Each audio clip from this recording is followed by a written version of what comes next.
California. We'll get all the details on how to win.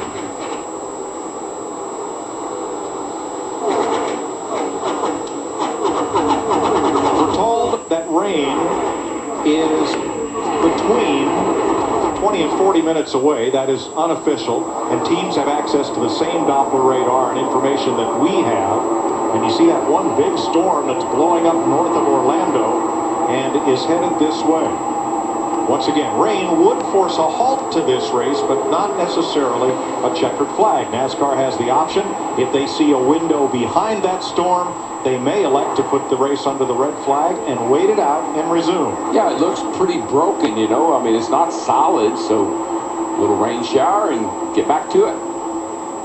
Now, here's what has me a little bit nervous. We are working on the longest green flag run of the day. We're at 25 laps. When we've had the one or two tire situations early in the race, this is about the time it showed up. I go back to Travis Quapple in that 28 car back on lap 54. That's about how many laps we had run when he had the right front that gave out on him. The Fords of Edwards and McMurray closing right up on the leaders. Matt? Handling's definitely improved for Carl Edwards, working the bottom earlier. The car was too free to run down low. The temperature, though, continues to drop. Meanwhile, a few other folks, like Roy McCauley in the 12 and Drew Blickensderfer on the 17 pit boxes, hand signals back and forth, working on their next stop. Dick? Jamie McMurray's frustrations are boiling over. He has run most of this day in fourth position with no help behind him. He just keyed the radio and said he has got to get away from them. Earnhardt Jr. said, "Tell my spotter, we are racing to the rain." Well, and I think when I look at Dale Earnhardt Jr. in that 88 car back there in 6, Darrell and I were talking in one of the commercial breaks. The only way he's ever going to, I think, be able to put that mistake he made on pit road out of his mind is get that 88 back to the lead, and then it'll be all behind him. Yeah, that's as hard as I've seen Junior drive a car here in a long time, trying to make up for that pit mistake, and he's almost back up there where he feels like he should have been. I tell you, a guy that has got his hands full there. I don't know what's going on. They need a caution to work on it. Jimmy Johnson, his car is just not handling good for him right now. We're riding with him. This is the rear bumper cam. You can see. Clear all around, clear all around. He had to get out of the gas there, and Martin Truex almost ran over him. That was over in turn 2. He's back in the 23rd position right now. Meanwhile, his teammate, who's had one of the best cars here all week, Jeff Gordon, may have an issue. Steve?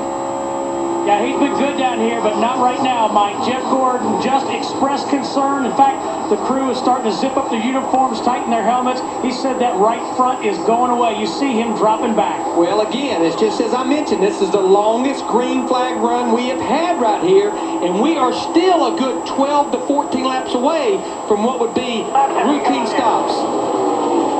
28 right here, 28. If he saw the right front tire that came off his car earlier, he'd be coming in next time by. We're lap 113 in 40. I'm coming next time. There he comes. Boy. He didn't see it, but he knows about it. Jeff Gordon is a big picture racer. He'd love to win this race.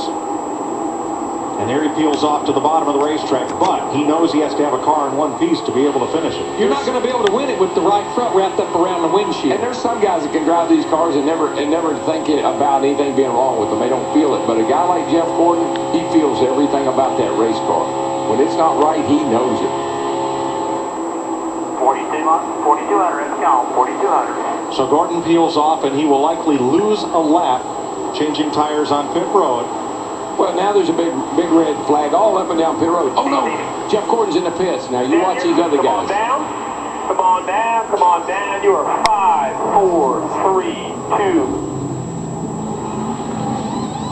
And Jeff Gordon told Steve Letarte, he said, "I am coming." That's 29 laps on that set of tires. They didn't hesitate to bring him in. Clay Robinson, Timmy Lanigan, changing tires, no other adjustments. You better believe their pits will be very crowded here in a few seconds with everybody coming from other teams to look at those tires. A lot of tire inspectors will be over there. Some with Goodyear shirts on, some with other race team shirts on. Now he's coming out of the pits, 55-mile-an-hour pit road speed. Here comes the field at 190. Jeff will not get up to speed before that team overhauls him. All he cares about is blending in with the leaders. That way he would be the first car lap down there. His teammate Jimmy Johnson in the 48s on pit road, as well as Scott Speed in the 82. But Jeff Gordon just wants to be the first car lap down. Should we get a caution, he would get the free pass. Steve. And Larry, Matt just heard Jimmy Johnson say something you never hear him saying. He said, my car is terrible as they have to push his car back. He was on the line, but again, saying my car is terrible. If I were Jimmy Johnson, I would hope I had a bad tire, the way his car was driving, because he was all over the place. Scott Speed